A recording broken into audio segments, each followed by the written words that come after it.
If you want to turn with me this morning, go ahead and make your way back to Proverbs, where we'll finish up Proverbs this morning, our study of it here together. We'll look at the others as well, and we've looked at them in pieces and things, but as my weekly reminder, you have to take Proverbs with Job, and you have to take them with Song of Solomon, and to a large degree, you have to take them with the Psalms in total. Now, we know that Song of Solomon and Job and Ecclesiastes and Proverbs were not all written actually by Solomon, but I joke that I was telling someone this morning, Song of Solomon, I say, when you're reading it, trying to get perspective of how they look and how they interact with one another. Song of Solomon was written by Solomon as a young man. Proverbs was written by Solomon as a middle-aged man, and Ecclesiastes was written by Solomon as an older man looking back. Wisdom looks different in different stages of life. Things look different. Proverbs, again, is an anthology of anthologies. It's a collection of collections. There's all kinds of things in here. All kinds of different pieces from different authors from different places. Lots of Egyptian wisdom writing in here, all kinds of things. And as we end, it's no different. So when we look at the end of this, we're going to look at 30 and 31 today. And 30 briefly.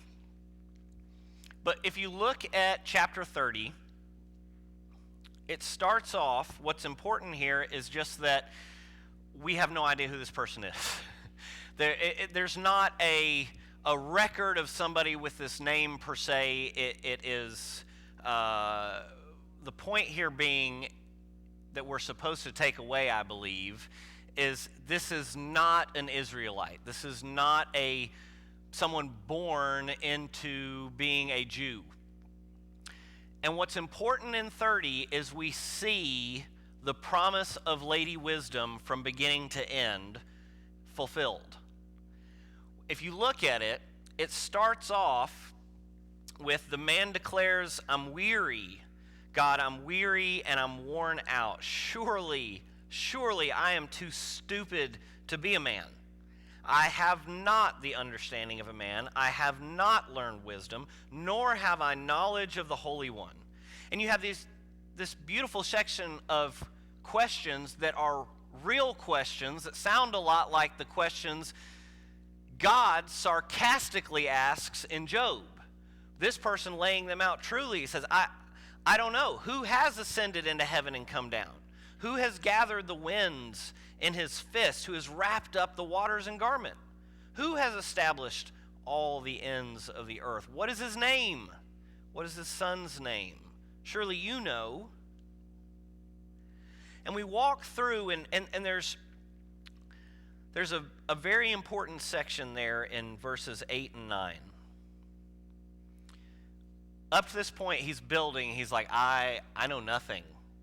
I wasn't born wise or of great intellect. Like I'm not even deserving of being called like a human. Like I'm that dumb. I am the fool that we have been talking about now for 29 chapters. Verse 8, he says, "Remove far from me falsehood and lying. Give me neither poverty nor riches, but feed me with what is necessary." Verse 9, "Otherwise, I may be so full that I deny that there is a God. Who's the Lord? I have no need. Or I be so poor that I steal and profane the name of God." This little snippet there in the beginning of, man, put me somewhere in the middle. And we've seen this. We see this in people who, this example would have been better before he was a presidential candidate because I don't get into the politics, but since he's out of the politics anyway, Mike Bloomberg had this one line where he said, he's out anyway, it's fine. He had this one line where, and the issue isn't even the point, it doesn't matter, but he had this one line where he had spent just gobs and gobs of money on this campaign that he was very passionate about. And an interviewer asked him about it, and he's like, listen, if there is such thing as a heaven, when I get to the gate, I'm not even stopping for the interview process. I'm walking right in because I am positive I have bought my way in. You're right. I don't think you'll be stopping for the interview process. But this is that idea. This is that idea. It's like, I have so much. What on earth do I need a God for? This is why Jesus says, man, blessed are the poor. There really was something to it. We try to make it all allegory. No, listen. You can get to a place where you think, what on earth do I need a God for? If there is one, I'm about as close as you're going to get. We see that in people. So he has this moment, this realization. And from here on, we see the promise of Lady Wisdom fulfilled. We see a person who says, I'm too stupid to even be called a human. And that's the point, right? We said, if you remain there, it is by choice. Lady Wisdom is crying out to anyone and everyone with no qualifications whatsoever. And so this person had no qualifications, but still answered the call and received the wisdom. And we see the poetry going through that we've talked about with the numbers in verses 15 through 30 there. 3, no 4, 3, no 4, 4, maybe 5, and going on and on and on. And we see this person who had nothing gains the wisdom by listening, by accepting, by understanding this awe, this fear of the Lord. And it ends with this: if you have been foolish, exalting yourself, or if you have been devising evil, just place your hand over your mouth. Just cover your own mouth, because you're only going to make things worse. Proverbs 30, I believe, is there to show this is what the promise of Proverbs has been. You can be born with, it's not about being born into some chosen family or high IQ or nice tax bracket or private.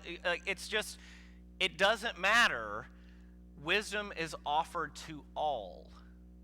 And if we choose to remain the proverbial fool, then it is not because we even missed out or didn't hear. It's because we had to actively choose our whole life to push the wisdom, the Lady Wisdom, the advice to the side over and over and over. All right, Proverbs 31. This is the end. This is the last chapter. And despite how this often is, ladies, I'll apologize. We've really got nothing for you because Proverbs 31 has nothing to do with the women in the audience. Despite all of the Mother's Day sermons. Again, if you talk to people who this book belonged to for thousands of years before it was ours, the Jews will tell you, and history will tell you, and Midrash will tell you, Proverbs 31 was memorized by half the population, by the men. Proverbs 31 was memorized by all of the men. It wasn't memorized by the women, it was memorized by the men. Proverbs 31, we often read as a mother-in-law instructing a daughter-in-law on how to be. And as we talked about with all the previous chapters in Proverbs, this one not only is no exception, but it is oftentimes the rule of a chapter that has largely been weaponized over the years incorrectly. And we'll look at some of that. But we're starting from the place of an understanding that the boys and the men memorize Proverbs 31. It's a poem. It's verses 10 on. It's an acrostic poem. It's 22 lines, each line starting with the next letter in the Hebrew alphabet. So it's an acrostic poem. That's not unique. That's all through Psalms and other places as well. It was written there to show prowess in writing, sure, as poetry is, but also to make it easy to memorize, and to make it where it was actually oftentimes it was sung. It was turned to a song. And in many Jewish traditions, it was sung on Friday night before the Sabbath. It would be sung by the husband or the male children to the mother of the household. They would sing Proverbs 31 as this exaltation to the woman of the house, so to speak. So let's look at what it is. The first part there, we have, again, the words of the king. This is not a king on record anywhere. There's no listing of a Jewish and Israelite king with this name. And so again, we don't know. We don't know. We don't know if the point is to not care who wrote it, or if it's a pen name or whatever it is. There are all kinds of different traditions in different midrash. Some believe that this is Solomon did write this part, and he wrote it to Bathsheba, an ode to mom, so to speak. In other midrash, there is lots of accepted place that this is written by Abraham to his wife, Abraham written to Sarah. There is no biblical evidence to support either one of those. This is oral tradition stuff. We have no idea. Here's how this starts in. Just jump to verse 10. Out of curiosity, every single translation titles this paragraph, and we know we added these paragraph headings. They weren't there. We added paragraph headings. What are some of the headings or the titles of this paragraph, starting at verse 10? Somebody call some out. Wife of noble character. Who's got something different? Woman who fears the Lord. The competent wife. Description of a worthy woman. What was that? The price of a virtuous woman. Okay, so already you can see, whatever that first word is, we've got like 10 different translations. And then the second word, you all should be well acquainted with this one now. About half of them say wife and half of them say woman because we choose. And so even the title of this, which again, titles that we added cause us to read things in different ways, just like the story of the prodigal son. That's not about the prodigal son, but that's the title, so that's what it's supposed to be about. This one has all kinds of different things, and it throws people off some. The wording here is, it's a military title. And for a lot of translators, it throws them off and they start changing what it means because it doesn't make any sense, right? If we have like a military title and we're talking about a woman, because they didn't read Judges and Deborah and that whole little, hammer and a tent stake incident. But you get there, and the title, I believe the most accurate is a woman of valor, because that word is almost always valor, and it's almost always, again, talking about military valor is the context of the word most of the time. This is another one that's used in Jewish culture, this saying to women back and forth of this woman of valor. It is, a modern day you go girl type thing, like this title, a woman of valor is how this starts. And honestly, all through the poem, there are actually a lot of military type words used in this poem. But let's start. Verse 10, a woman of valor who can find? She is far more precious than jewels. The heart of her husband trusts in her, and he will have no lack of gain. This clearly placed at the end. We've read all through Proverbs, all kinds. We've read about people who just drain the life out of you. We've read about the effects of a spouse who is not trusting and a spouse who just pulls you down. She does him good. Verse 12, she does him good and not harm all the days of her life. She seeks wool and flax and works with willing hands. She is like the ships of the merchant and brings her food from afar. Let me pause just a second. There are different ways of looking at this. And some people believe that this is just generic about, like, a ode to Jewish women.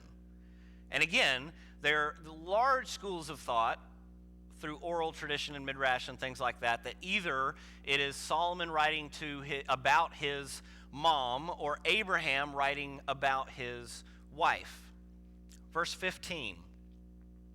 She rises while it is yet night and provides food for her household and portions for her maidens. She considers a field and buys it, playing the stock market, so to speak. With fruit of her hands, she plants a vineyard. Verse 17. Again, lots of translation pieces in verse 17. She, what does it say? Sets about her work. What else? Dresses herself. Yeah. As King James as it sounds, probably the best translation here is, it says she girds her loins. Literally, the idea here, the imagery here, is a woman hiking up her skirt, getting ready to do hard manual labor. She's rolling up her sleeves and getting ready to do work. She girds her loins with strength and makes her arms strong. She perceives that her merchandise is profitable. Her lamp does not go out at night. She puts her hands to the spindle, and her hands hold the last spindle. She opens her hand to the poor. Verse 20 and 21 are important. She opens her hand to the poor and reaches out her hands to the needy. She's not afraid of snow for her household are clothed in double layers. We have seen in Proverbs building up to this point, and just in Proverbs chapter 30 where he says, man, don't give me too much or else I might think that I did this on my own and I don't need you. And we've seen examples of Proverbs of what money and wealth can then put people in positions where they are hands down, thumb down on people, taking advantage of people. And this one makes the point, like, look, she is highly successful. She plays the stock market. She makes the money. Her goods are profitable. And she is generous and kind and giving and taking care of others. She opens her hands to the poor. She reaches out her hands to the needy. Doesn't even just sit back and waits for a need to come. She reaches out with what she has. Verse 22. She makes bed coverings for herself. Her clothing is fine linen and purple imagery there. Purple. Her husband is known in the gates when he sits among the elders of the land. It seems a weird shift to all of a sudden talk about a husband, but the wording here, the point is, her husband is well known and well thought of because of her.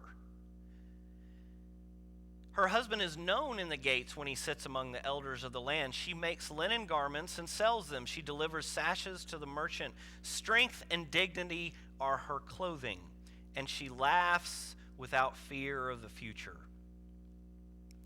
She opens her mouth with wisdom, and the teaching of kindness is on her tongue.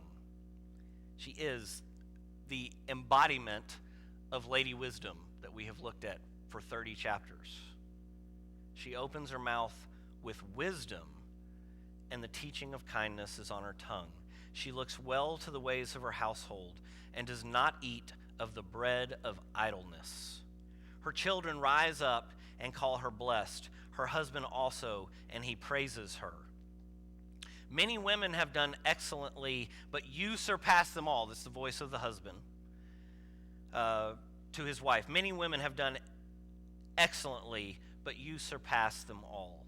Verse 30, charm is deceitful, back to the narrator. Charm is deceitful, beauty is vain. but a woman who fears Yahweh is to be praised. Verse 31, the last letter in this alphabet acrostic, the last verse of Proverbs, it is the only imperative. It is the only command in Proverbs 31. The only time a command is given in Proverbs 31 is verse 31. And it is speaking to, in this case, the husband. Give her praise for the fruit of her hands. Praise her and let her works bring her praise in the gates. A woman of valor. And when it talks about what she has, when I talked about other like military type lingo in here, some of it is when it talks about what she has and the things that she has acquired. The word that used isn't so much like earned or acquired. The word used is plunder. And again, it's like military plunder. What you have valiantly, earned, what you have taken, what is yours now. And we have this woman of valor, and we have her described. And we have this idea, again, that it is from a man praising a woman, a wife, a mother. I kind of like that it talks about both, because I think that gets to the point of it's not very specific on who it is. There's a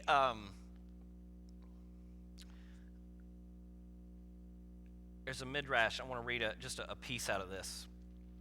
It's talking about the different ones, about how some people see this as, again, Abraham to Sarah, some of Solomon to Bathsheba, some of it's a generic just woman, a real woman, but a generic woman of a Jewish woman, and some see it only as the personification of Lady Wisdom, which I think has the weakest arguments, but there's definitely poetic elements of that in there on purpose. But in this one it says, in truth, all of the explanations are interconnected. For it is the woman of valor of the home, more so, and this is just this midrash, it says this is the woman of valor, more so than the man who makes the home into a divine spiritual place, a place of Torah, a place where our souls can flourish, serving Yahweh in all that we do. As another midrash says in relation to this, it's this Ashet Ha'il, this valorous woman of valor. Just as Yahweh gave the Jews the Torah through the 22 letters, so too does he now praise the Jewish woman with the 22 letters. We have a poem in place here, a poem ending a collection of poems. There's something I want to point out that I don't want us to miss. The woman of valor and how she is described. If you think about it, some of the descriptions given, she's a wife, she's a mother, she's a businesswoman, a savvy businesswoman. She works also in the home and cooks and makes and works the loom. She girds up her loins. It leaves no interpretation other than physical labor. All of these things, very much on her, pulled up bootstraps, going to work, the whole bit, and is giving from a place of abundance. She gives. She reaches out to the needy. She reaches out to the poor. She is a woman of valor. Turn with me. Turn back a few books. Turn to Ruth.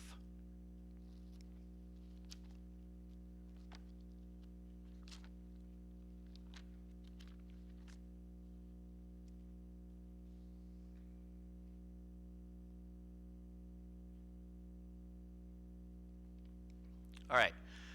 We don't have a lot of time. We've talked about Ruth in here before, and you all have read Ruth and looked at Ruth and how she fits into all these beautiful pictures and ties pictures together.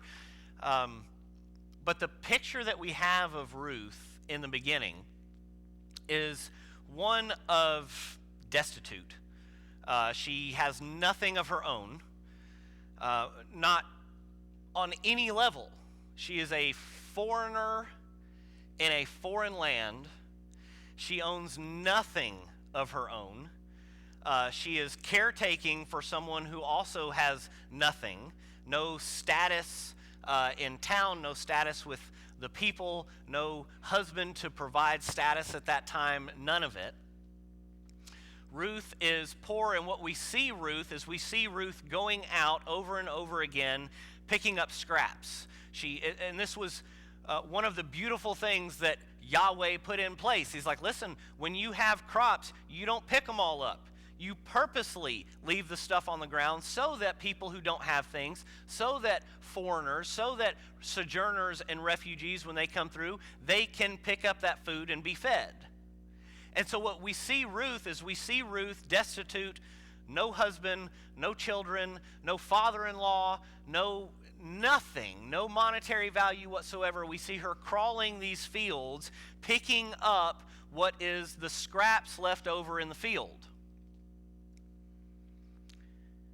Boaz is the figure here. He owns the field. He ends up coming in later and taking Ruth as a spouse, as a wife.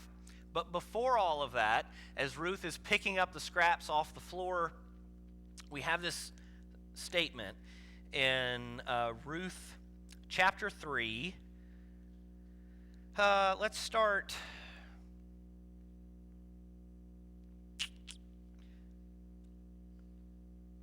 at verse 10. Chapter 3, verse 10.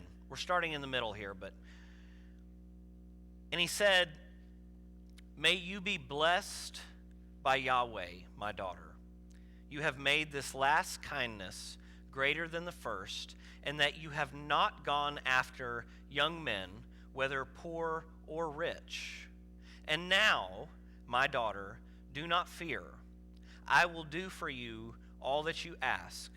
For all my fellow townsmen know that you are a woman of valor." It is the exact same title. It is the exact same words. I don't know how yours translates that. It probably translates it differently than it translates it in Proverbs 31.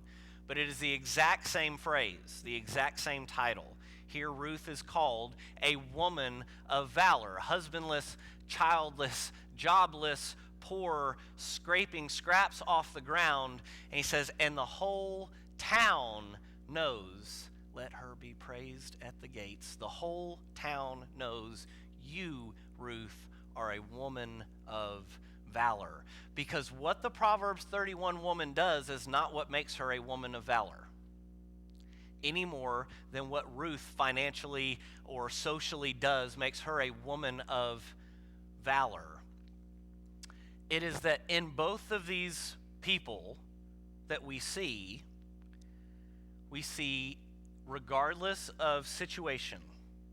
One has children, a well-to-do husband, their own thriving business, and one has nothing, and both are given this title of woman of valor because both of them, regardless of their circumstances, provide full reliance on God.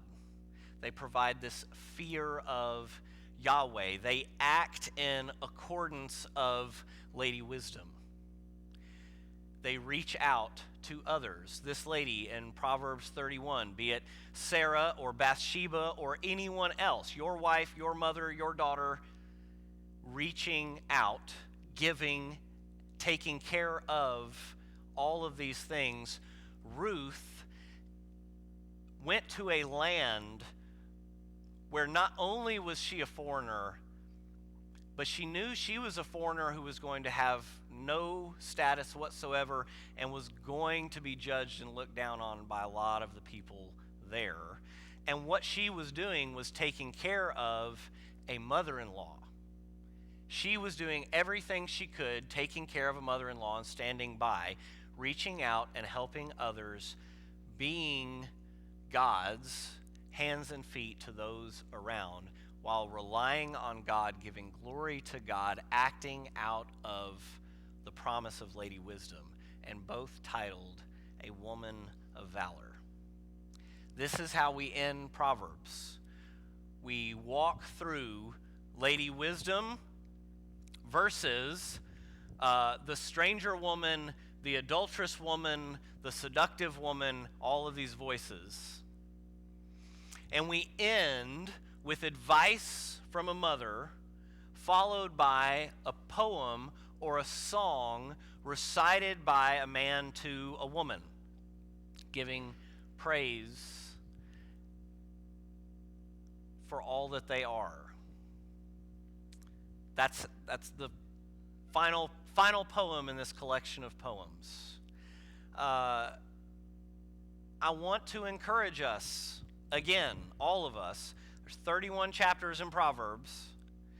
10 through 29 are that kind of the pieces there in the middle of all the little quips of wisdom. And most months there's 31 days. It's a good thing. It is designed, very much designed to be referenced back to. Very much designed to be referenced back to. It does not stand alone. It has to be read in the triangle of at least Job and Ecclesiastes. At least those three have to be read and looked at together through that same framework. You can add in Song of Solomon and Psalms with it, but those three. But it's important to be referenced back to. It's important to look back to. It's important to reread. It's important to be a part of what else that we are reading and looking at. And it's important to remember how God defines wisdom, what we are told to seek in wisdom, what living out that wisdom looks like, and I'll end with this. Proverbs starts and then wraps all the way around and concludes with the story of the man who's too dumb to be human, right? But gains full wisdom. Because again, it's not about being born into this. It's not about a sign on a birth certificate or a sign on the front of a building. It's not about being born with a certain IQ level or an innate wisdom that you have somehow been gifted with. The point, if you boil it all down to the very, very, very finite, I believe the baseline point of Proverbs, after where wisdom comes from, the fear of the Lord, is that wisdom is cried out through a bullhorn offered to every living human being on earth. And our choice is to actively ignore it and remain the proverbial fool, or heed wisdom, not to hate correction, to understand that there is more out there than us, to gain that wisdom and to further gain that relationship. It starts, Proverbs says, with the fear of the Lord. And it ends, I believe, in 1 John with a perfect love drives out fear. It starts with an understanding of how small and tiny and inconsequential we are. And it ends with a deep, knowing, personal, understanding relationship with a Creator who, as small and tiny as we are, is radically chasing and trying to form that relationship and offering for the creation to be reconnected to the Creator. As Mark leads us in our song to wrap up this portion of our time together this morning, pray for wisdom. Pray for wisdom. Pray for wisdom for yourself. It says all through it, listen, there's no way around it. If you speak angrily, then you are the fool. If you speak quickly, you are the fool. If you don't forgive, you are the fool. We have all this list and list and list and list. And it ends with, Agur, he gets the wisdom and he's like, listen, if you're in that place where I was a few verses before, just put your hand over your mouth. Pray for wisdom for ourselves, that we understand what it really is, that it's not just heart and feeling, and it's not just head knowledge and academia, that it is an understanding of the Creator and our relationship with the Creator. Wherever your walk is this morning, and we have people this morning walking again, as we say every Sunday, there's someone in here on a mountaintop and there's someone in just the mud of the valley. If we can pray with you or for you or hold a hand or walk with you or just put an arm around you wherever you are in that continuum, we would love to do that. We would love very much to do that. If we can answer questions about this God, we would love nothing more than to do that. What it comes down to, again, not what we know, what we've been taught, what our parents told us we should do, what our grandparents told us we should do, what a spouse told us we should do, what sign is on our house, what bumper stickers on our car, what signs on the front of the building that we sit in on a Sunday morning. What matters is that we have come. God is reaching out and asking us to come home, and what matters is that we choose to come home. We go under the water and we come out, starting our life as a new creation under God. If this morning you want to do that, you want to start this journey, this path with God, following God, answering the call through the bullhorn of Lady Wisdom, going under the water, being baptized, and coming out as this new creation to start this journey, we would love to do that with you as family this morning. As Mark comes and we stand and sing with him. Thank you.